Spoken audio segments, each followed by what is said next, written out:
सभी को जय हिंद, नमस्कार। आज हम लोग क्या पढ़ेंगे? आपका वोल्केनिज्म पढ़ेंगे, ठीक है, यानी ज्वालामुखीयता। तो हमने आपका क्या किया है, जियोग्राफी का रिवीजन सेशन स्टार्ट किया है, जिसमें हम लोगों ने क्या किया है, आपका internal structure of the earth, यानी हमने पृथ्वी की आंतरिक संरचना को पढ़ लिया, ठीक है। उसमें जो भी हमारे लिए बोल सकते हैं कि जरूरी चीजें थी, जो कि हमें क्या था, पढ़ना था, उसको हमने पढ़ लिया है। तो वो अगर आप उसको नहीं देखे हो तो क्या करना है, जाके उसको देख लेना, ठीक है। लेकिन आज का जो हमारा टॉपिक है वह क्या है, आपका वोल्केनिज्म, यानी ज्वालामुखीयता। तो इस ज्वालामुखीयता का मतलब क्या होता है? आपने तो सभी ने सुना होगा कि हम लोगों ने तो ज्वालामुखी सुना है।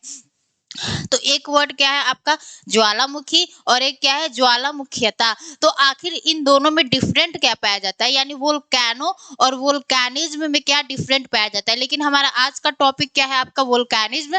तो हम लोग क्या करते हैं, थोड़ा सा इसका जो बेसिक बोल सकते हैं कि नॉलेज है, कि आखिर ज्वालामुखी और ज्वालामुखीयता में अंतर क्या पाया जाता है, उसको देख लेते हैं, ठीक है।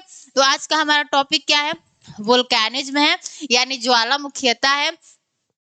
तो इसको हम लोग देखेंगे, और इसको देखने के साथ साथ हम लोग ये भी देखेंगे कि अगर किसी भी क्षेत्र में हमारा वोल्केनिक इरप्शन होता है, यानी ज्वालामुखी उद्गार होता है, तो वहां के आसपास के क्षेत्रों पर कैसा प्रभाव देखने को मिलता है। क्योंकि यहाँ से ही आपके एग्जाम में क्वेश्चन पूछे जाते हैं मेंस में, कि जिस भी क्षेत्र में आपका वोल्केनिक इरप्शन होगा तो उसका प्रभाव वहां के आसपास के क्षेत्रों पर क्या पड़ेगा, ठीक है। तो आज तो उसको देखेंगे, और जो भी हमारे वोल्केनिक इरप्शन के दौरान जो भी हमारी गैसें रिलीज होती है, डस्ट पार्टिकल, सारी चीजों को देखेंगे, ठीक है। तो आज का हमारा टॉपिक क्या है, वोल्केनिज्म। तो हम लोग ने क्या बताया कि सबसे पहले हम लोग वोल्केनो यानी ज्वालामुखी तथा ज्वालामुखीयता में अंतर को देखते हैं। तो देखिए आपका अंतर क्या होता है, यानी अगर हम कहें डिफरेंट बिटवीन आपका वोल्केनो एंड वोल्केनिज्म, वोल्केनिज्म, ठीक है। यानी ज्वालामुखी तथा ज्वालामुखीयता में आपका अंतर क्या होता है।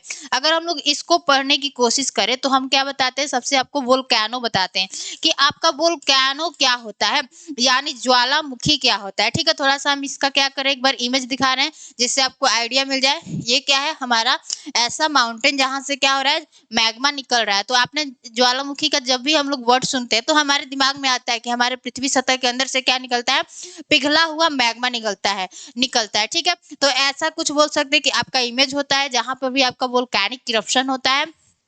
तो आज हम लोग इसी को पढ़ेंगे कि हमारा वोल्केनिज्म है क्या, यानी ज्वालामुखीयता क्या है। तो आपने इमेज देख लिया, ठीक है। अब हम लोग क्या करते हैं, अपने वोल्केनो यानी ज्वालामुखी तथा ज्वालामुखीयता में डिफरेंट को देखते हैं, कि आखिर इस हमारे वोल्केनो तथा वोल्केनिज्म में डिफरेंट क्या पाया जाता है, जो कि हमारा आज का टॉपिक क्या है, वोल्केनिज्म। तो देखिए अगर आप लोग वोल्केनो को पढ़ते हो, देखो यहाँ पे हम क्या लिख रहे हैं, वोल्केनो, थोड़ा सा इसको ऊपर कर ले रहे हैं ताकि हमें क्या होगा, लिखने में आसानी होगी। तो देखिए हम क्या बता रहे हैं, आपको वोल्केनो बता रहे हैं, नो। आपका जो क्लास का पीडीएफ है, जो भी हम यहाँ पे पढ़ा रहे हैं, आपको क्या मिल जाएगा, टेलीग्राम चैनल पे मिल जाएगा। टेलीग्राम का लिंक आपको डिस्क्रिप्शन बॉक्स में देखने को मिल जाएगा, ठीक है। यानी जो भी हम यहाँ पे चीजें पढ़ा रहे हैं उसका अगर आपको पीडीएफ चाहिए तो वो कहाँ मिल जाएगा, हमारे टेलीग्राम चैनल पे मिल जाएगा, the learning place by Sonam ma'am, ठीक है। टेलीग्राम चैनल का नाम है। तो आपका वोल्केनो क्या होता है, यानी ज्वालामुखी क्या होता है, उसको देखते हैं। तो जो आपका ज्वालामुखी होता है, यह क्या है, आपका एक ओपनिंग या क्रैक होता है। यानी जो आपका वोल्केनो है, यह क्या है, आपका एक ओपनिंग या क्रैक होता है, ठीक है। इसको इमेज से भी समझाएंगे, अभी लिख लेते हैं। यह क्या होता है, आपका एक ओपनिंग या क्रैक होता है, जहां से क्या होता है कि जो हमारा मैग्मा है, यानी जो आपका पिघला हुआ मैग्मा है, वह क्या होता है, हमारे पृथ्वी सतह के अंदर से बाहर आता है। तो जहां पर क्या होता है कि जो हमारा मैग्मा है, यानी मैग्मा, वह क्या होता है, हमारे पृथ्वी सतह के ऊपर आता है। यानी यहाँ पे हम लिख दे रहे हैं कि क्या होता है, सॉरी, यहाँ पर हम लिख रहे हैं कि क्या होता है, देखिए यानी जो हमारा मैग्मा है वह क्या होता है, आपके पृथ्वी सतह के ऊपर आता है, पृथ्वी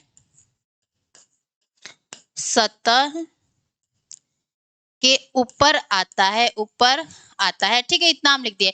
तो हमने आपको क्या बताया कि जो हमारा ज्वालामुखी है यानी वोल्केनो है, वह क्या है, एक ओपनिंग या क्रैक है। अब हम क्या करें, इसको इमेज पे समझा रहे हैं। ठीक है, अगर हम इमेज पे समझाने की कोशिश करें तो हम लोग अगला स्लाइड ले लेते हैं। ठीक है, कि हमने आपको क्या बताया कि जो आपका ज्वालामुखी है, यानी अगर हम क्या बता रहे हैं कि जो आपका ज्वालामुखी है वह क्या है, एक ओपनिंग है।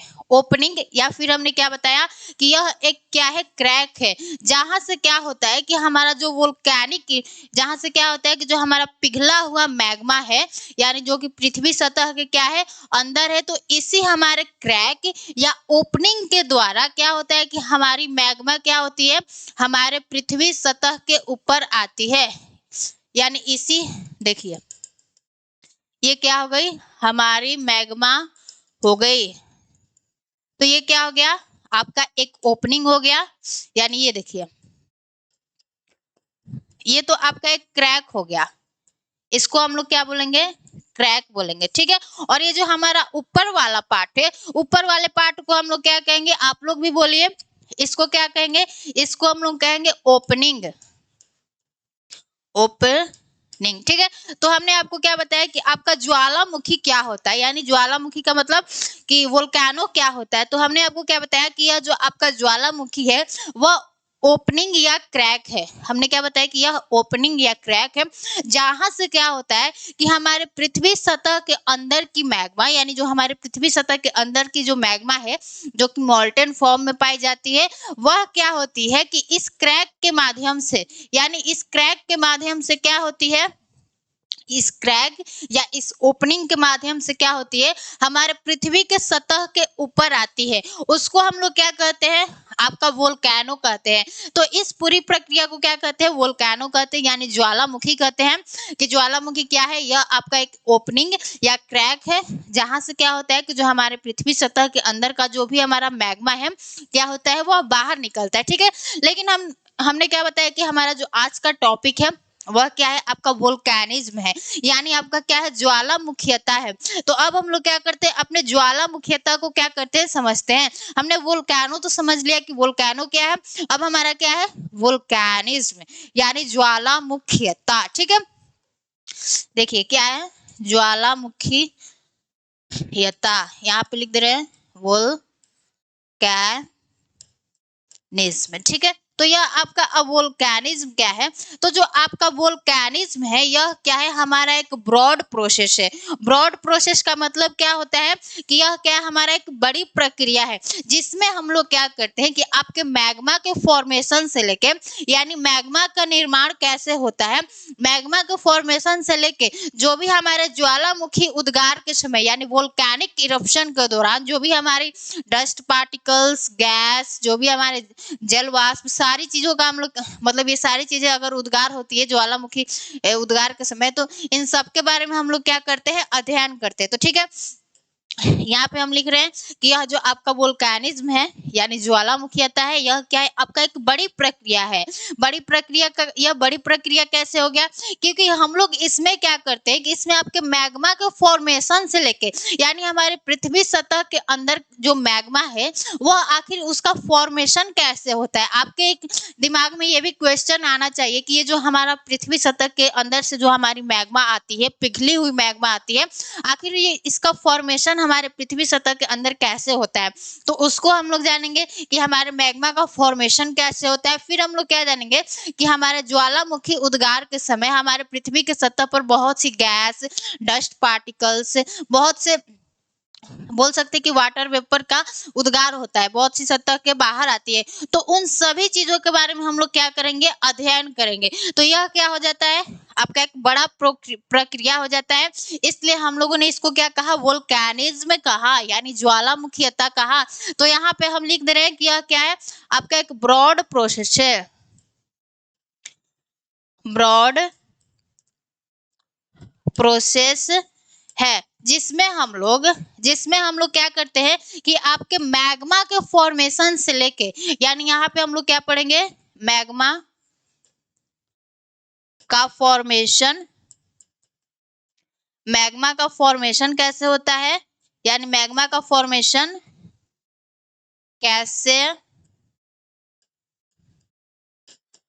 होता है, यानी मैग्मा का फॉर्मेशन कैसे होता है, और फिर हमारे ज्वालामुखी उद्गार के समय जो भी हमारे पृथ्वी की सतह पर गैस डस्ट पार्टिकल्स आते हैं उन सब के बारे में हम लोग क्या करेंगे, अध्ययन करेंगे। तो ज्वालामुखी उद्गार के समय, चलो इसी पेन से लिख देते हैं, ठीक है, या दूसरा यूज कर लेते हैं।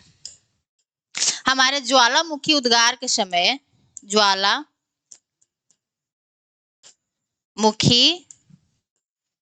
उद्गार के समय जो भी हमारे एटमॉस्फेयर में, यानी क्या क्या चीजें आती हैं, आपकी गैस आती है, गैस के साथ आपका डस्ट पार्टिकल्स आता है, डस्ट पार्टिकल्स, डस्ट पार्टी यहाँ पे लिख दे रहे, ठीक है, डस्ट पार्टिकल्स आता है। तो इन सब के बारे में हमें क्या करना है, अध्ययन करना है इस वोल्केनिज्म में। तो हमने आपको क्या बताया, चलो इसको यहीं पे लिख देते हैं, ठीक है, देखिए पार्टिकल्स।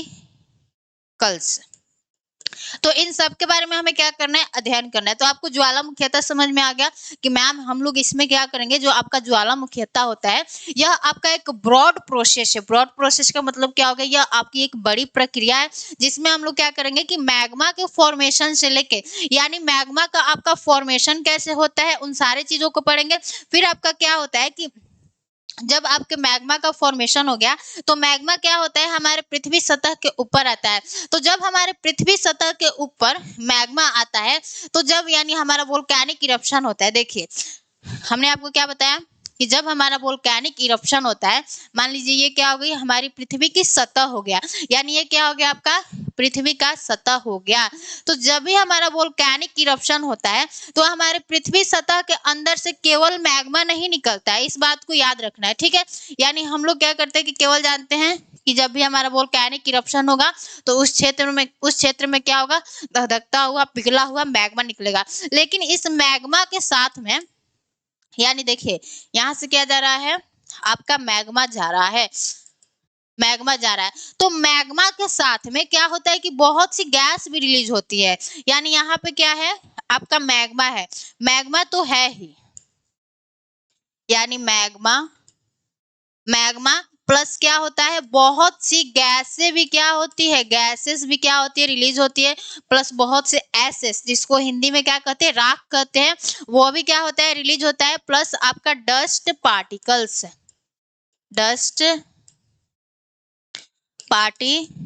तो आपको समझ में आ गया कि जब भी हमारे जिस भी क्षेत्र में वोल्केनिक इरप्शन होता है तो वहां पे केवल आपका मैग्मा नहीं निकलता है। मैग्मा का मतलब यानी धधकता हुआ क्या होता है, लावा या मैग्मा कह लो। तो केवल मैग्मा नहीं निकलता है क्योंकि हमारे पृथ्वी सतह के अंदर केवल मैग्मा नहीं है, हमारे पृथ्वी सतह के अंदर मैग्मा तो है ही, उसके साथ में बहुत सी गैसें हैं, बहुत से डस्ट पार्टिकल्स है जो कि हमारे वोल्केनिक इरप्शन के दौरान क्या होते हैं, हमारे पृथ्वी सतह के ऊपर आते हैं, ठीक है।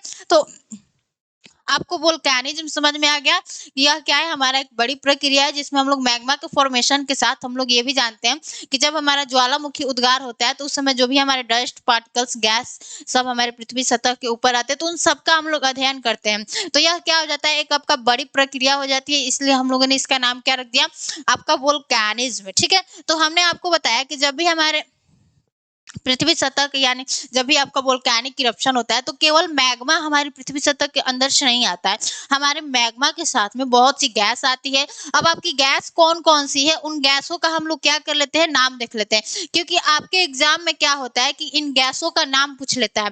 अगर आपसे कोई पूछे कि जब भी हमारा वोल्केनिक इरप्शन होता है तो सर्वाधिक मात्रा में किस गैस का उत्सर्जन होता है, यानी सर्वाधिक मात्रा में कौन सी गैस निकलती है, तो वो आपका क्या होगा, H2O होगा, यानी आपका क्या होगा, जल वाष्प होगा। इसको हम लोग क्या करते हैं, अपने येलो पेन से लिखते हैं। तो अगर आपसे कोई पूछे कि हमारा वोल्केनिक इरप्शन जिस भी क्षेत्र में होगा तो सर्वाधिक गैस कौन सी निकलती है, तो आपका वाटर वेपर यानी जल वाष्प, ठीक है, जिसको हम लोग क्या कहेंगे, H2O। तो यहाँ पे लिख लो वाटर वेपर यानी H2O। फिर क्या होता है कि फिर और बहुत सी गैसें निकलती है जिसका हम क्या करते हैं, नाम लिखते हैं। फिर क्या होता है आपका CO यानी कार्बन मोनोऑक्साइड निकलता है, कार्बन मोनोऑक्साइड, ऑक्साइड निकलता है। फिर क्या होता है आपका कार्बन डाइऑक्साइड निकलता है, यानी आपका CO2 निकलता है।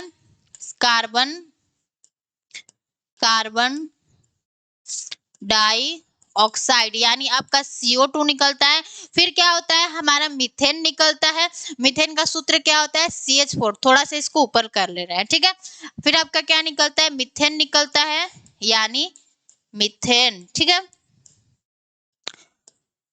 मीथेन। फिर क्या निकलता है आपका सल्फर डाइऑक्साइड निकलता है, SO2 निकलता है। फिर क्या निकलता है आपका नाइट्रोजन डाइऑक्साइड निकलता है, NO2 निकलता है। फिर आपका क्लोरीन, आर्गन, ये सारी गैसें क्या होती है हमारे वोल्केनिक इरप्शन के दौरान क्या होती है हमारे पृथ्वी सतह के ऊपर आती है। तो इन गैसों का क्या करना है आपको क्या करना है नाम याद रखना है, ठीक है, कि हमारे वोल्केनिक इरप्शन के दौरान कौन कौन सी गैसें क्या होती है आपकी रिलीज होती है। तो गैसों का नाम क्या है, इसमें अगर आपसे कोई पूछे कि सर्वाधिक मात्रा में कौन सी गैस रिलीज होती है तो वो कौन सा हो जाएगा आपको H2O हो जाएगा। यानी जो आपका H2O है वह क्या है कि यह सर्वाधिक मात्रा में क्या होती है निकलती है। सर्वाधिक सर्वाधिक सर्वाधिक कैसे होगा, एक मिनट। यह क्या होता है आपका सर्वाधिक मात्रा में निकलती है। सर्वाधिक मात्रा में यह निकलने वाली क्या है गैस है। तो आपको पता चल गया कि आखिर हमारे वोल्केनिक इरप्शन के दौरान जब गैसें निकलती है तो आपको एक आइडिया मिल गया कि हमें कौन कौन से गैसों को देखने को मिलता है कि कौन कौन सी गैस क्या होती है आती है, ठीक है। तो इतना आपको समझ में आ गया। तो हम स्टार्टिंग करते हैं, हमने स्टार्टिंग कहाँ से किया था उसको देखते हैं कि हमने आपको, फिर हम आगे की चीजों को लेकर चलेंगे, ठीक है, क्योंकि रिवीजन करते रहेंगे तभी चीजें समझ में आएंगे। कि हमने आपको क्या बताया कि हम लोग सबसे पहले वोल्केनिज्म पढ़ने से पहले यानी ज्वालामुखीता पढ़ने से पहले हम लोग क्या करेंगे आपके वोल्केनो यानी ज्वालामुखी तथा ज्वालामुखीता में डिफरेंट को समझेंगे। तो तो हमने सबसे पहले आपको वोल्केनो बताया कि आपका ज्वालामुखी क्या होता है, ज्वालामुखी का मतलब क्या होता है। तो हमने आपको बताया कि देखिए जो आपका ज्वालामुखी होता है यानी ज्वालामुखी जो होता है वह आपका एक ओपनिंग या क्रैक होता है। हमने क्या बताया मेरे साथ बोलिए, यह क्या होता है एक आपका ओपनिंग या क्रैक होता है जहां से हमारे पृथ्वी सतह के अंदर की मैग्मा क्या होती है पृथ्वी सतह के ऊपर आती है। फिर हमने आपको इसका इमेज भी दिखाया कि यह क्या है एक क्रैक हो सकता है या आपका एक ओपनिंग हो सकता है जहां से हमारी क्या हो रही है कि जो नीचे की मैग्मा है जो कि गुस्सा में है बोल रही कि मुझे बाहर आना है बाहर आना है, तो वह क्या कर रही है इस क्रैक या ओपनिंग के द्वारा क्या कर रही है हमारे पृथ्वी सतह के ऊपर आ रही है। इसको हमने क्या कहा वोल्केनो कहा यानी ज्वालामुखी कहा। लेकिन हमारा आपको क्या बताया हमने कि जो हमारा आज का टॉपिक है वह क्या है वोल्केनिज्म है। तो जो आज का टॉपिक है उसको भी तो समझना जरूरी है कि ऐसे ही इसको छोड़ दिया जाए, नहीं ना। तो देखिए हमने आपको क्या बताया ज्वालामुखीता क्या होता है। तो हमने आपको बताया कि जो आपका ज्वालामुखीता होता है यह आपका एक ब्रॉड प्रोसेस है यानी बड़ी प्रक्रिया है जिसमें हम लोग क्या करते हैं कि मैग्मा के फॉर्मेशन से लेके और जब ज्वालामुखी उद्गार के समय जो भी हमारी गैस डस्ट पार्टिकल्स जो भी हमारे पृथ्वी सतह के ऊपर आती है उन सभी चीजों का हम लोग क्या करते हैं अध्ययन करते हैं। इसलिए यह क्या हो जाता है आपका एक बड़ी प्रक्रिया हो जाता है। इसलिए हम लोगों ने इसको क्या नाम दिया ज्वालामुखीता, जो कि हमारा आज का टॉपिक है। फिर हमने आपको बताया कि जब आपका वोल्केनिक इरप्शन होता है तो आप लोगों को क्या लगता होगा कि धधकता हुआ मैग्मा आता है, लेकिन ऐसा नहीं है। इस मैग्मा के साथ में बहुत सी गैसें भी आती हैं, डस्ट पार्टिकल्स भी आते हैं। तो हमने आपको गैसों का नाम बताया कि आखिर हमारे पृथ्वी सतह के अंदर से कौन कौन सी गैसें आती है। तो हमने आपको बताया कि सर्वाधिक मात्रा में कौन सी गैस निकलती है तो वह क्या है आपका H2O है, ठीक है। यानी सर्वाधिक मात्रा में निकलने वाली गैस क्या है आपका वाटर वेपर है, जल वाष्प है। फिर आपका कार्बन मोनोऑक्साइड भी निकलता है, कार्बन डाइऑक्साइड भी निकलता है, मीथेन निकलता है, सल्फर डाइऑक्साइड निकलता है, नाइट्रोजन डाइऑक्साइड निकलता है, क्लोरीन निकलता है और क्या निकलता है आपका आर्गन निकलता है। तो हमने आपको क्या कर दिया इतना सारी जो बेसिक चीजें होती है उसको बता दिया। अब हम लोग देखते हैं कि हमारा जो ये वोल्केनिक इरप्शन जिस भी क्षेत्र में होगा वहां के आसपास के क्षेत्रों को यह कैसे प्रभावित करेगा। यानी जहां पर भी मान लीजिए हम यहाँ पे खड़े हैं तो यहाँ पे वोल्केनिक इरप्शन हो गया, मान लो, सोच लो, तो अब यहाँ के क्षेत्र पर यानी यहाँ के जलवायु पर क्या प्रभाव देखने को मिलेगा, यहाँ के जनसंख्या पर यानी यहाँ के लोगों पर क्या प्रभाव देखने को मिलेगा, यहाँ की जो अर्थव्यवस्था है वहाँ उस पर इसका क्या इम्पैक्ट देखने को मिलेगा, और यहाँ की जो कृषि है यानी जो एग्रीकल्चर है उस पर इसका कैसा प्रभाव देखने को मिलेगा। तो वो सारी चीजें हम अभी देख लेते हैं क्योंकि यहीं से आपके एग्जाम में क्वेश्चन पूछे जाते हैं। तो जहां से आपके एग्जाम में क्वेश्चन पूछे जाते हैं पहले उसको पढ़ना जरूरी है, ठीक है। तो देखिए हम लोग क्या करते हैं, आपके ज्वालामुखी उद्गार का क्या करते हैं, प्रभाव को देखते हैं कि जिस भी क्षेत्र में आपका वोल्केनिक इरप्शन हो रहा है तो वहां के आसपास के किस किस चीजों को यह क्या करेगा, प्रभावित करेगा। तो इम्पैक्ट ऑफ वोल्केनिज्म, ठीक है। ओहो, आई सीधा क्यों नहीं बन रहा है, इम्पैक्ट ऑफ वोल्केनिज्म, ठीक है। बस इतना लिखते रहे कि हमारे ज्वालामुखी का क्या क्या प्रभाव पड़ता है। तो देखिए सबसे पहला प्रभाव किस पर पड़ेगा, आपके जलवायु पर पड़ेगा। तो जलवायु पर पड़ेगा तो क्या होगा, आपका जलवायु परिवर्तन होगा। तो सबसे पहला परिवर्तन क्या लिखिए, आपका जलवायु परिवर्तन। यहाँ पे हम लोग क्या लिख रहे हैं, आपका जलवायु परिवर्तन। तो देखिए अब हमने क्या बताया कि हमारे जिस भी क्षेत्र में क्या होगा, आपका वोल्केनिक इरप्शन होगा वहां पर क्या होगा, आपको जलवायु में परिवर्तन देखने को मिलेगा। यानी जो वहां की क्लाइमेट है वहां पे क्या होगा, थोड़ा सा आपको चेंज देखने को मिलेगा। तो वह चेंज कैसे देखने को मिलेगा उसको हम लोग देखते हैं। तो देखिए हमने आपको क्या बताया, थोड़ा सा उसको ऊपर कर देते हैं, ठीक है। जलवायु परिवर्तन होगा तो हमने आपको क्या बताया कि जब भी हमारा वोल्केनिक इरप्शन होता है तो उसके दौरान क्या होता है कि हमारे पृथ्वी के वायुमंडल में यानी एटमॉस्फेयर में बहुत सारी गैसें रिलीज होती है। जैसे हमने आपको क्या बताया कि आपका कार्बन मोनोऑक्साइड यानी कार्बन मोनोऑक्साइड, ठीक है, कार्बन मोनोऑक्साइड आता है, इसको क्या कहते हैं, सीओ कहते हैं। फिर क्या आता है आपका कार्बन डाइऑक्साइड आता है, कार्बन डाइऑक्साइड आता है, और फिर क्या आता है आपका मीथेन आता है यानी CH4, ठीक है, CH4। तो ये जो आपके ये तीनों जो गैसें हैं इसको बच्चों ध्यान से समझो, यानी इसको आप लोग क्या कीजिए, अच्छे से समझिए कि ये जो आपके कार्बन मोनोऑक्साइड है और ये जो आपका कार्बन डाइऑक्साइड है और ये क्या है आपका मीथेन है, ये तीनों गैसें क्या है, ये तीनों गैसें ग्रीन हाउस गैस है। ये कैसी गैस है, तो आपकी ग्रीन हाउस गैस है, जो कि ग्रीन हाउस गैसें क्या करती है, यह हमारे पृथ्वी के टेम्परेचर को क्या करती है, इंक्रीज कर देती है। इंक्रीज करने का मतलब क्या हो गया कि यह हमारे पृथ्वी के टेम्परेचर को क्या करती है, बहुत ज्यादा बढ़ा देती है, बहुत ज्यादा नहीं मतलब बढ़ा ही देती है, ठीक है। तो यह हमारे तीनों जो हमारे ग्रीन हाउस गैसें हैं जो कि क्या होती हैं, हमारे ज्वालामुखी उद्गार के समय क्या होती है, हमारे पृथ्वी के यानी हमारे अर्थ के एटमॉस्फेयर में आती है और यह क्या करती है कि हमारे अर्थ के टेम्परेचर को क्या कर देती है, इंक्रीज कर देती है यानी बढ़ा देती है।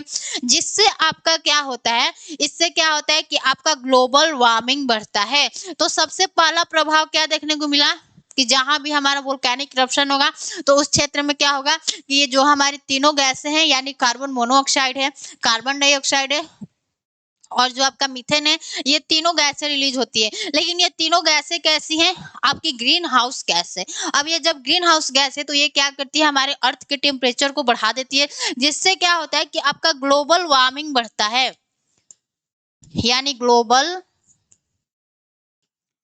वार्मिंग क्या होता है, आपका बढ़ जाता है। ग्लोबल वार्मिंग का मतलब ही क्या होता है कि जब हमारा अर्थ का टेम्परेचर बढ़ जाता है तो उसी को हम लोग ग्लोबल वार्मिंग कहते हैं, सॉरी, उसी को क्या कहते हैं, ग्लोबल वार्मिंग कहते हैं। तो पहला परिवर्तन आपको क्या देखने को मिला कि जिस भी क्षेत्र में हमारा वोल्केनिक इरप्शन होगा तो वहां के क्लाइमेट पर क्या चेंज देखने को मिलेगा। तो पहला पॉइंट हमने क्या बताया कि जो भी हमारी गैसें होती हैं वो गैसें क्या करती है, एटमॉस्फेयर में गैस रिलीज होता है। यानी पहला पॉइंट यहाँ पे लिख लीजिए, गैस, ठीक है। तो इस गैस ने हमारे कैसे हमारे पृथ्वी के वायुमंडल में हमारे क्लाइमेट को क्या किया, इसने चेंज किया, वो आपको समझ में आ गया, ठीक है। कि जब भी हमारा वोल्केनिक इरप्शन होता है मैम, तो क्या होता है कि हमारे हमारे एटमॉस्फेयर में ये तीनों गैसें रिलीज होती है, और ये तीनों गैसें क्या है, ये ग्रीन हाउस गैस है। और ये ग्रीन हाउस गैस है तो क्या करती है, हमारे अर्थ के टेम्परेचर को क्या कर देती है, बढ़ा देती है, जिससे क्या होता है कि जो आपका ग्लोबल वार्मिंग होता है वह क्या होता है, बढ़ जाता है। तो पहला हमने फैक्टर क्या देखा कि किस तरह से गैस हमारे क्लाइमेट को क्या करती है, चेंज करती है। और दूसरा फैक्टर क्या है, हमारा डस्ट पार्टिकल्स, ये सारे इसी पॉइंट में, ठीक है। तो देखिए जो दूसरा फैक्टर है वह क्या है, आपका डस्ट पार्टिकल्स है।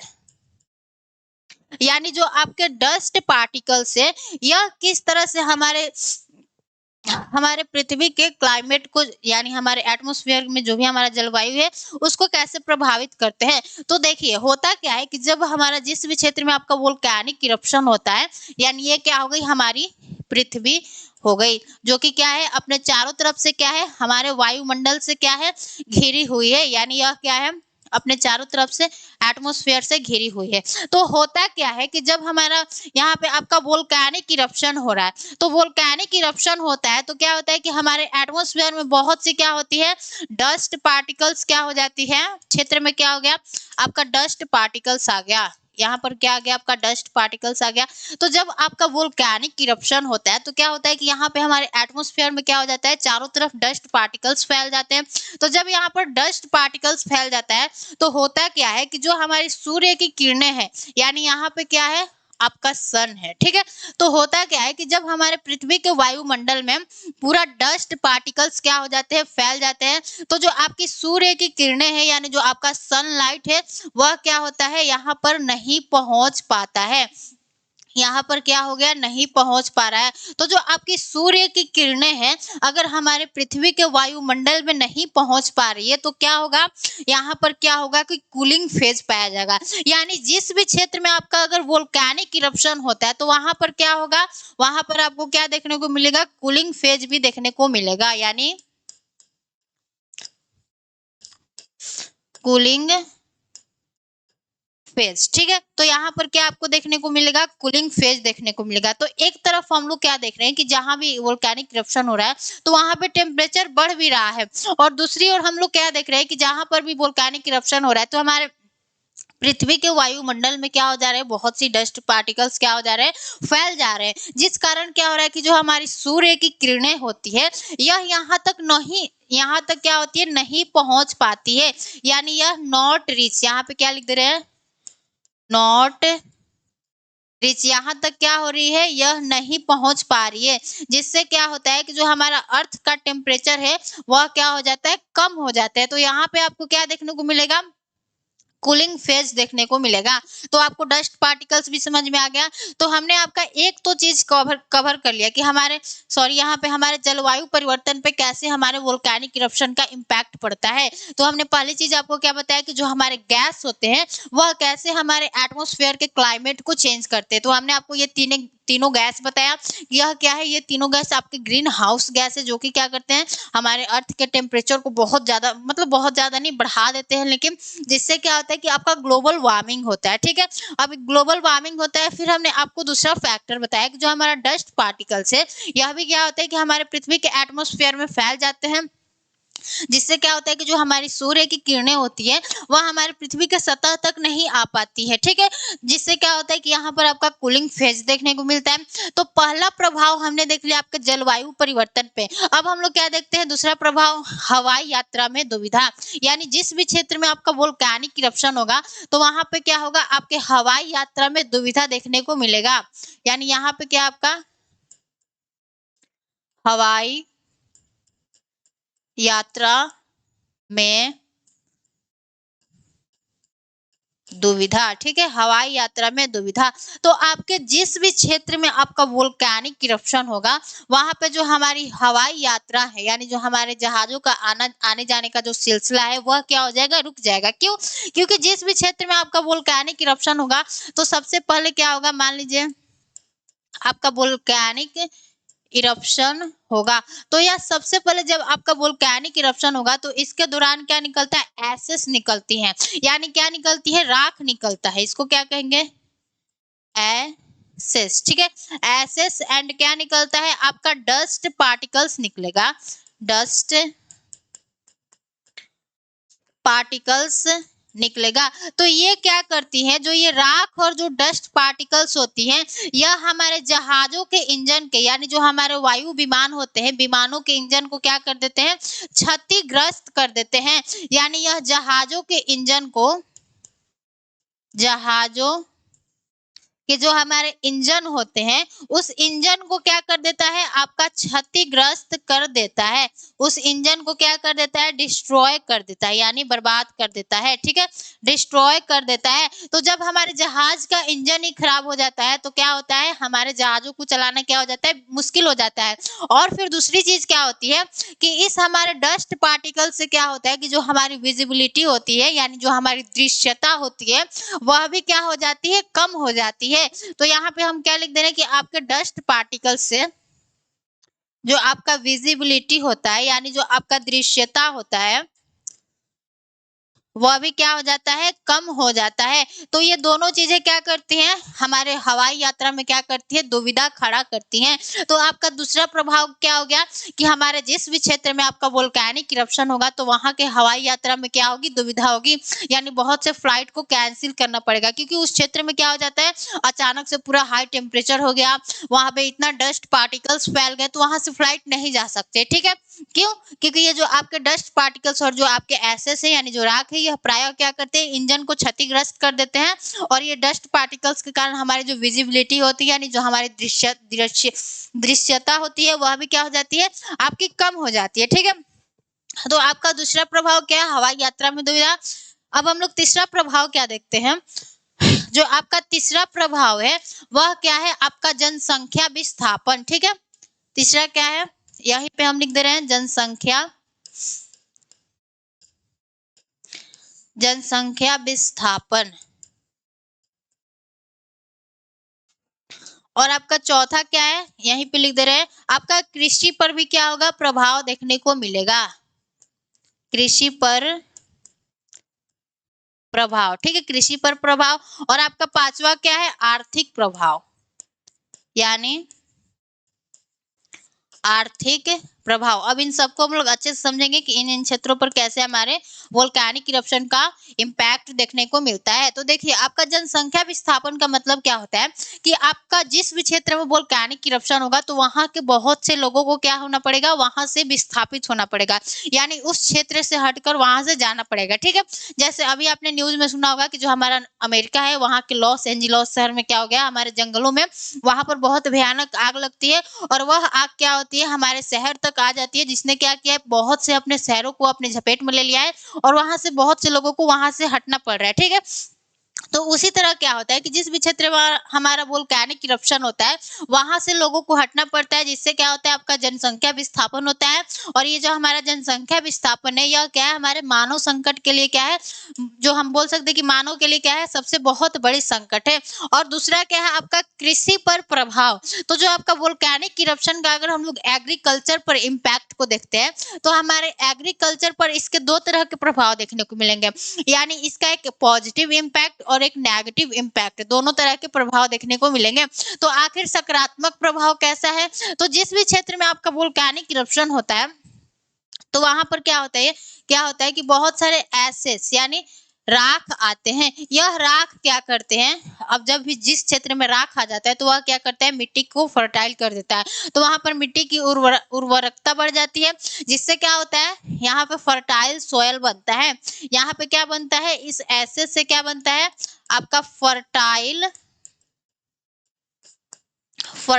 सोयल बनता है। अब जब आपका फर्टाइल सोयल बन गया तो यह क्या है, आपका एक पॉजिटिव इम्पैक्ट है, यानी सकारात्मक प्रभाव है, जिससे क्या होगा कि जो हमारी फसलें हैं वह फसल क्या होंगी, अच्छी होंगी, फसल क्या होंगी, अच्छी होगी। लेकिन एक इसका नेगेटिव इम्पैक्ट भी पड़ता है। अब वह नेगेटिव इम्पैक्ट कैसा होता है कि मान लीजिए यहाँ पे क्या हो रहा है कि यहाँ पे कोई पौधा है, यहाँ पे क्या है, मान लीजिए कोई पौधा है, अब जब वोल्केनिक इरप्शन हो रहा है तो इस पे क्या हो रहा है कि बहुत सारे राख, डस्ट पार्टिकल्स आके इसको क्या कर दे रहे हैं, ढक दे रहे हैं। तो जब ये बहुत सारे डस्ट पार्टिकल राख से ढक जा रहा है तो जो यहाँ पर इस पौधों के पास क्या होगी कि जो हमारी सूर्य की किरणें होती हैं, यानी जो आपका सनलाइट होता है वह नहीं पहुंच पाएगा। क्यों? क्योंकि इसके ऊपर क्या आ गया, डस्ट पार्टिकल्स आ गया, जिससे क्या होगा कि यहाँ पे फोटोसिंथेसिस यानी प्रकाश संश्लेषण की प्रक्रिया नहीं होगी, जिससे इस पौधे को फूड नहीं मिलेगा, फूड यानी भोजन नहीं मिलेगा, जिससे क्या होगा कि ये पौधा क्या हो जाएगा, आपका सूख जाएगा या बर्बाद, मतलब बोल सकते हैं कि खराब हो जाएगा। ठीक है, तो यह इसका क्या हो गया, एक नेगेटिव इम्पैक्ट हो गया। तो हमने आपको क्या बताया कि हमारे कृषि पर दो तरह के प्रभाव देखने को मिलेंगे, उसको हमने देख लिया। अब हमारा तीसरा क्या है, आपका आर्थिक प्रभाव। अब आर्थिक प्रभाव का मतलब क्या होता है कि आपका जिस भी क्षेत्र में आपका वोल्केनिक इरप्शन होता है वहां पे क्या होता है कि जो वहां की इंफ्रास्ट्रक्चर होती है, यानी वहां की जो आपकी बुनियादी ढांचा होती है वह क्या हो जाती है, आपकी बर्बाद हो जाती है। यानी यहाँ पर क्या होगा, जो आपका इंफ्रास्ट्रक्चर है, इंफ्रास्ट्रक्चर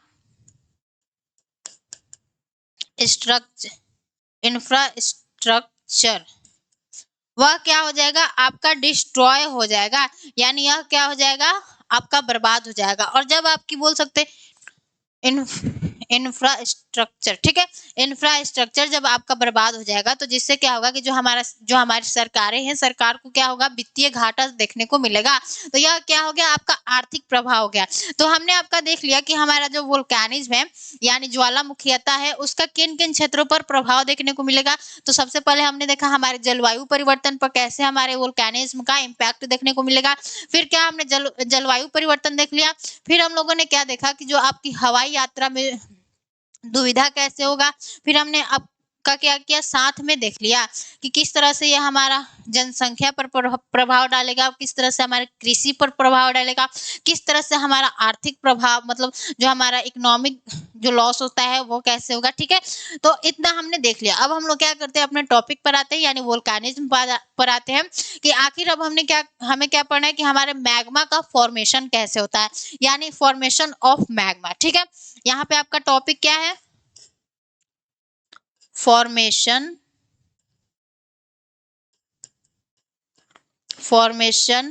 ऑफ मैग्मा। अब हमारे मैग्मा का फॉर्मेशन कैसे होता है उसको देखना है। ठीक है, हमने आपको स्टार्टिंग में बताया कि हमें ये भी पढ़ना है कि आखिर मैग्मा हमारे पृथ्वी सतह के अंदर फॉर्म कैसे होता है, यानी उसका निर्माण कैसे होता है।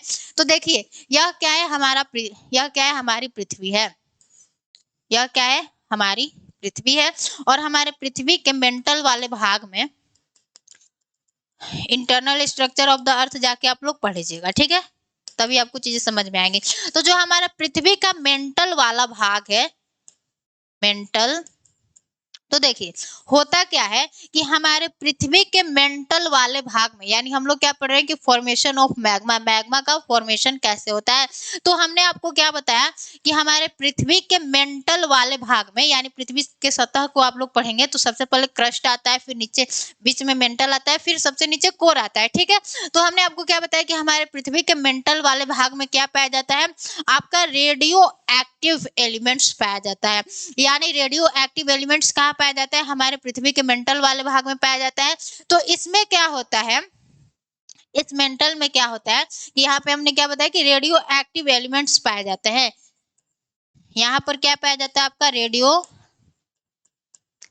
एक्टिव एलिमेंट्स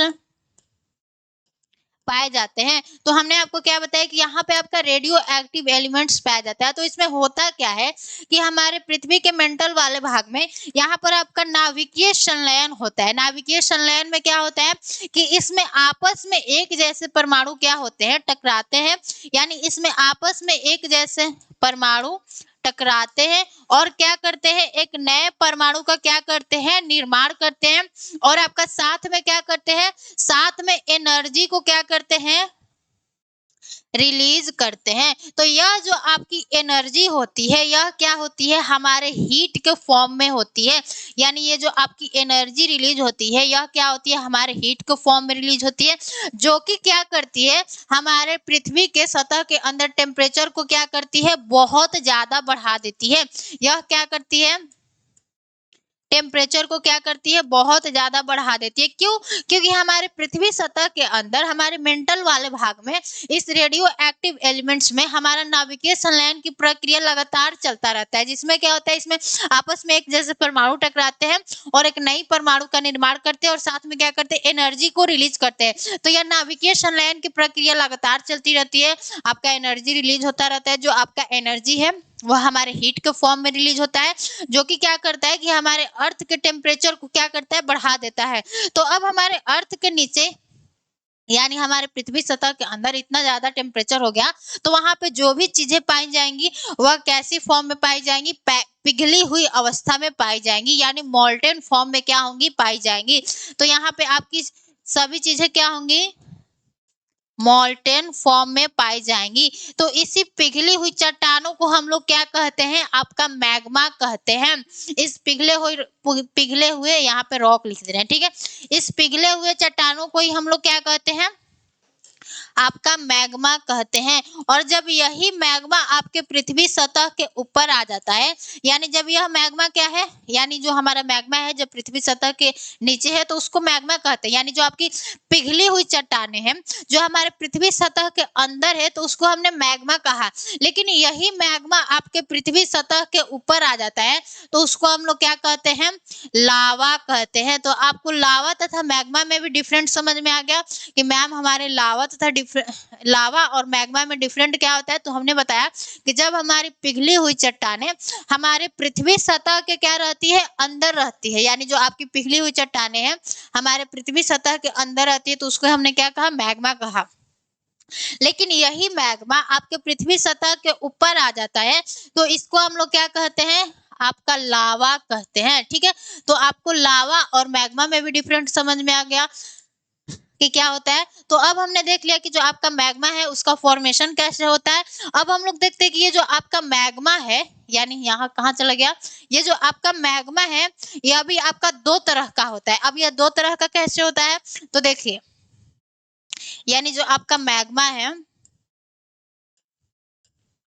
यह मैग्मा भी क्या होता है, आपका दो तरह का होता है। तो दो तरह का कैसा कैसा होता है, तो एक मैग्मा कैसा होता है, आपका एसिडिक मैग्मा होता है। एसिडिक मैग्मा यहाँ पे लिख लीजिए, एसिडिक मैग्मा, ठीक है। और एक मैग्मा कैसा होता है, आपका बेसिक मैग्मा, ठीक है। यहाँ पे बेसिक मैग्मा। तो एक मैग्मा कैसा हो गया, आपका एसिडिक मैग्मा हो गया, और एक मैग्मा कैसा हो गया, आपका बेसिक मैग्मा हो गया। तो अब एसिडिक मैग्मा किसे कहते हैं, बेसिक मैग्मा किसे कहते हैं, हमें क्या करना है, इसे समझना है। तो देखिए होता क्या है कि जैसे जैसे आप लोग क्या करते हो कि हमारे पृथ्वी सतह के नीचे जाते हो, यानी होता क्या है कि एक आपको कंसेप्ट को समझना है। यानी ये क्या हो गया, हमारा क्रस्ट हो गया, ये मेंटल और ये कोर हो गया, ठीक है। यहाँ पर क्या है, आपका क्रस्ट है, यहाँ पे आपका मेंटल है और यहाँ पे कोर है। तो आपको एक चीज समझना है कि आपका एसिडिक मैग्मा में क्या होता है कि इसमें आपका सिलिका का कंटेंट क्या होता है, ज्यादा होता है। यानी इसमें सिलिका क्या होता है, ज्यादा होता है। और इसमें क्या होता है, आपके बेसिक मैग्मा में क्या होता है कि जो आपका सिलिका है वह क्या है, आपका कम होता है। तो सिलिका का एक मतलब बोल सकते हैं कि गुण पाया जाता है कि सिलिका में क्या होता है कि सिलिका एक गाढ़ा होता है। यानी अब क्या होगा कि जो आपका एसिडिक मैग्मा होगा यह क्या होगा, गाढ़ा होगा। क्यों? क्योंकि इसमें जो आपका सिलिका का कंटेंट है वह क्या है, ज्यादा है। और सिलिका कहाँ पर ज्यादा पाया जाता है, तो जो आपका सिलिका अगर बोल दिया जाए तो हमारे पृथ्वी सतह के ऊपरी भाग में क्या होता है, सिलिका का कंटेंट ज्यादा पाया जाता है। और जैसे जैसे हम लोग पृथ्वी सतह के नीचे की तरफ आएंगे तो क्या होगा, सिलिका की मात्रा घटेगी। तो होता क्या है कि जो आपका एसिडिक मैग्मा है वह हमारे पृथ्वी सतह के ऊपर ही पाया जाता है। क्यों? क्योंकि यहाँ पर सिलिका की मात्रा क्या होती है, ज्यादा होती है। और यहाँ पर हमारे पृथ्वी सतह के ऊपर क्या होता है, थोड़ा सा टेम्परेचर भी क्या होता है, कम होता है। किसके कंपेयर में, इस नीचे वाले के कंपेयर में। तो यह जो आपका एसिडिक मैग्मा है इसमें एक तो आपका सिलिका पाया जा रहा है जो कि क्या है, गाढ़ा होता है। और यहाँ पर क्या है, हमारा टेम्परेचर भी क्या है, यानी जो आपका टेम्परेचर है वह भी क्या है, कम है। तो एक तो टेम्परेचर भी आपका कम है और एक तो सिलिका ज्यादा है, तो यह कैसा होगा, आपका गाढ़ा होगा, यानी कैसा होगा, गाढ़ा होगा।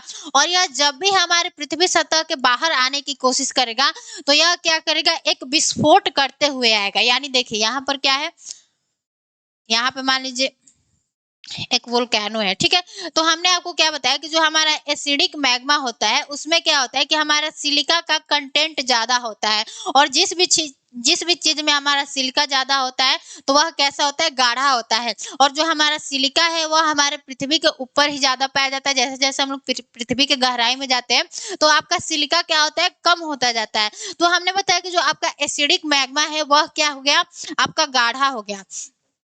तो गाढ़ा हो गया तो क्या होगा, यह जल्दी पृथ्वी सतह के ऊपर नहीं आएगा और यहाँ पे क्या हो जाएगा, जमा हो जाएगा। लेकिन एक समय आएगा कि जब इसमें क्या होगा, विस्फोट होगा। तो जब इसमें विस्फोट होगा तब क्या होगा, हमारा एसिडिक मैग्मा आएगा।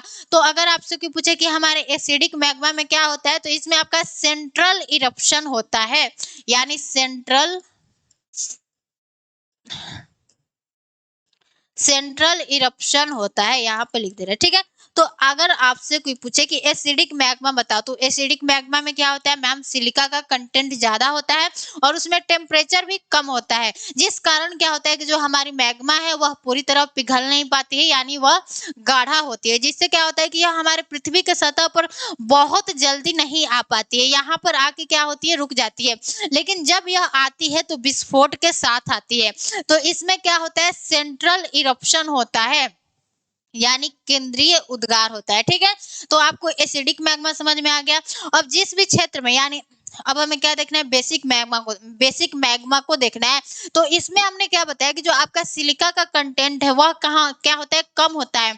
और सिलिका का कंटेंट कम कहाँ देखने को मिलता है, आपके पृथ्वी के निचले भाग में, यानी जैसे जैसे हम लोग पृथ्वी सतह के अंदर जाते हैं तो सिलिका का मात्रा क्या होता है, कम होता है। तो एक तो यहाँ पर क्या है, सिलिका भी कम है, और हमारे पृथ्वी के निचले भाग में क्या होता है, टेम्परेचर भी क्या होता है, बहुत ज्यादा हाई होता है। तो जो आपका बेसिक मैग्मा है, यहाँ पे हम लोग लिख दे रहे हैं टेम्परेचर भी क्या है, बहुत ज्यादा हाई है। तो जो आपका बेसिक मैग्मा है यह क्या होगा, आपका फ्लूइड होगा, यानी क्या होगा, आपका तरल होगा, फ्लूइड, ठीक है। यह क्या होगा, आपका तरल होगा। तो जब यह तरल होगा तो इसमें क्या होगा, आपका फिजर इरप्शन होगा। यानी यहाँ पे मान लीजिए क्या है, हमारी पृथ्वी की सतह है। तो जब क्या हमने बताया कि जो हमारा बेसिक मैग्मा है वह क्या है, आपका फ्लूइड है, यानी तरल है। तो जब यह सतह पर आएगा तो बहुत आराम से आएगा और यह बहुत ज्यादा दूर दूर तक फैलेगा। तो इसको हम लोग क्या कहेंगे, आपका फिजर इरप्शन कहेंगे।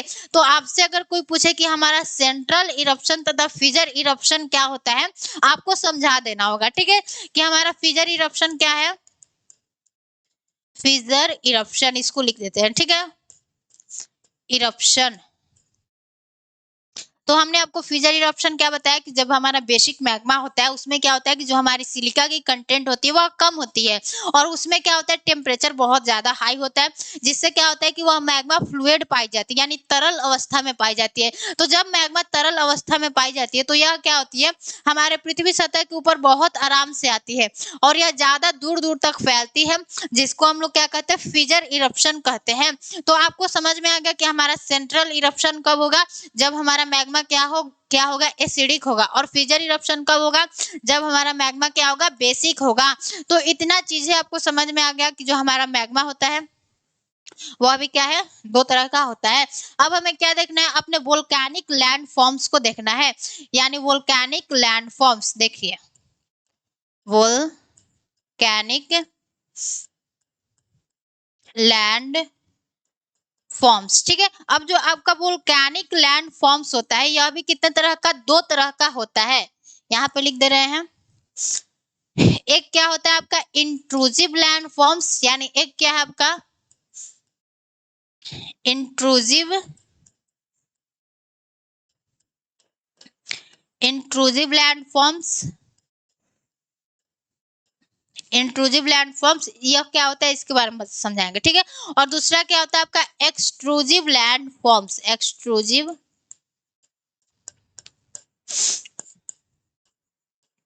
Land forms. तो आपके इंट्रूसिव लैंड फॉर्म्स में क्या क्या आता है उसका हम लोग पहले नाम लिख लेते हैं, ठीक है, फिर हम लोग अच्छे से समझेंगे और हम क्या करेंगे समझाएंगे, ठीक है। तो आपका क्या है इंट्रूसिव लैंड फॉर्म्स में क्या क्या आता है, आपका बैथोलिथ आता है, यानी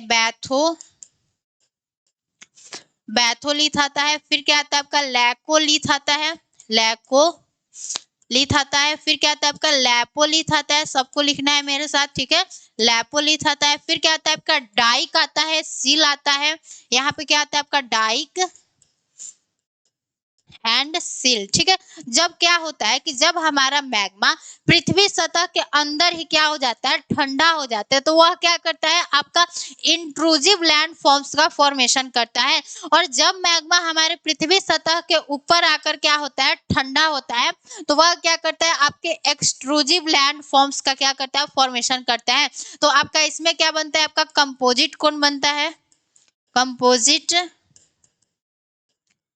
कौन बनता है, फिर क्या बनता है आपका पारासिटिक कौन बनता है, पारासिटिक कौन, और क्या बनता है आपका सील्ड बनता है, और क्या बनता है आपका सील्ड बनता है, फिर क्या बनता है आपका सिंडर कौन बनता है, सिंडर कौन, और आपका क्या बनता है हॉट स्प्रिंग बनता है। तो आपका हॉट स्प्रिंग क्या है इसको भी हम लोग बहुत अच्छे से समझेंगे।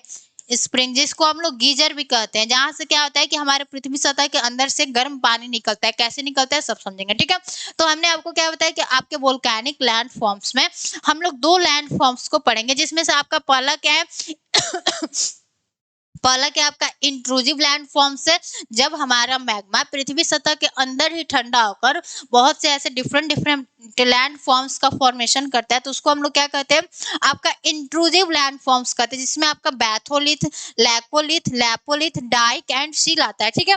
फिर हमने आपको क्या बताया कि जब हमारा मैग्मा पृथ्वी सतह के ऊपर आकर ठंडा होता है और हमारे लैंड फॉर्म्स का फॉर्मेशन करता है, तो उसको हम लोग क्या कहते हैं आपका एक्सट्रूसिव लैंड फॉर्म्स कहते हैं, जिसमें आपका क्या आएगा कंपोजिट कौन आएगा, पारासिटिक कौन आएगा, सील्ड आएगा, सिंडर कौन आएगा और हॉट स्प्रिंग आएगा, ठीक है। तो अब हम लोग क्या करते हैं अपने बैथोलिथ और ये सारी चीजों को देखते हैं। अगर हम क्या करते हैं इमेज लाए होंगे तो समझा देते हैं।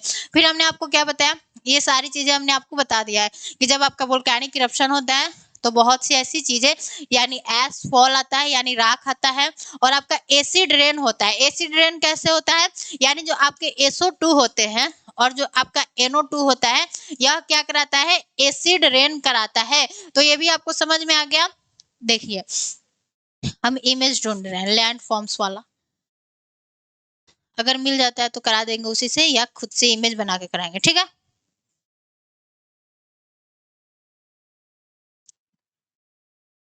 देखिए यहाँ पे आपको दिख रहा है कि जब क्या हो रहा है कि हमारे पृथ्वी सतह के अंदर जो हमारा मैग्मा है, यानी जो आपका बोल सकते हैं कि मैग्मा है, कुछ हमारे इस डोम शेप में यानी ऐसे कुछ जमा हो जाता है, तो इसको हम लोग क्या कहते हैं बैथोलिथ कहते हैं। इसको हमने क्या कहा बैथोलिथ कहा, ठीक है।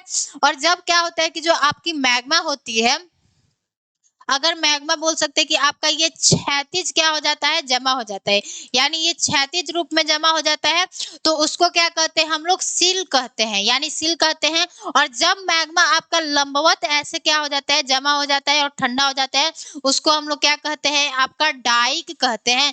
यानी जब मैग्मा आपकी लंबवत ऐसे ठंडी हो जाए उसको क्या कहेंगे डाइक कहेंगे। और जब मैग्मा हमारे पृथ्वी सतह के अंदर इस क्षैतिज दरारों में ही ठंडा हो जाए तो उसको क्या कहेंगे हम लोग सील कहेंगे, ठीक है। तो आपको डाइक और सील समझ में आ गया। और यहाँ पे क्या है लैकोलिथ है।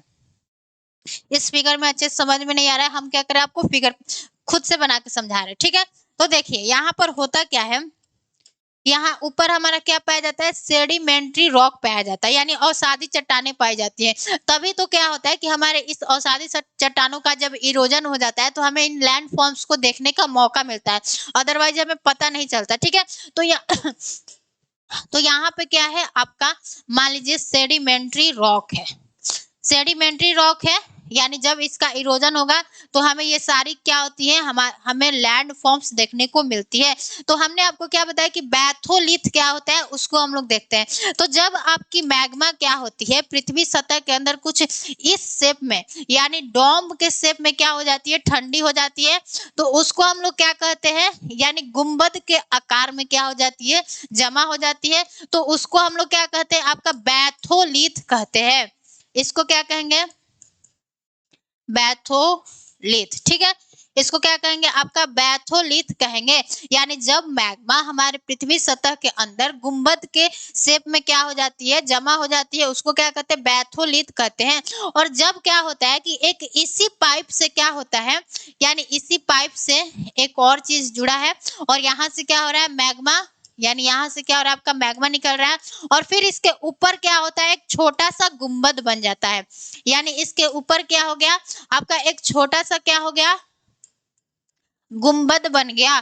तो इसको हम लोग क्या कहेंगे, इसका अगर हम नाम दे तो इसको हम लोग क्या कहते हैं, आपका लैकोलिथ कहते हैं। ठीक है, लैकोलिथ, ये नाम क्या है, थोड़ा सा एक ही जैसा दिखता है लेकिन आपको याद करना है। ठीक है, तो ये आपका बैथोलिथ हो गया। बैथोलिथ यानी अगर हमारा मैग्मा पृथ्वी सतह के अंदर ही पूरा ये गुंबद आकार में ठंडा हो जाता है तो उसको क्या कहते हैं, आपका बैथोलिथ कहते हैं। फिर क्या होता है कि इसी बैथोलिथ के द्वारा एक पतला सा पाइप क्या होता है, निकलता है और वह क्या करता है, फिर इस पाइप के जरिए क्या होता है, हमारा वोल्केनिक यानी मैग्मा निकलता है। तो फिर यह जमा होता है और कुछ ऐसा शेप बनाते हैं, तो उसको क्या कहते हैं, लैकोलिथ कहते हैं। और क्या होता है कि आपका लैपोलिथ क्या होता है कि जब हमारी मान लीजिए यहाँ से क्या हो रही है, मैग्मा निकल रही है और मैग्मा कुछ हमारी इस शेप में क्या हो जाती है, जमा हो जाती है, तो उसको हम लोग क्या कहते हैं, आपका लैपोलिथ कहते हैं।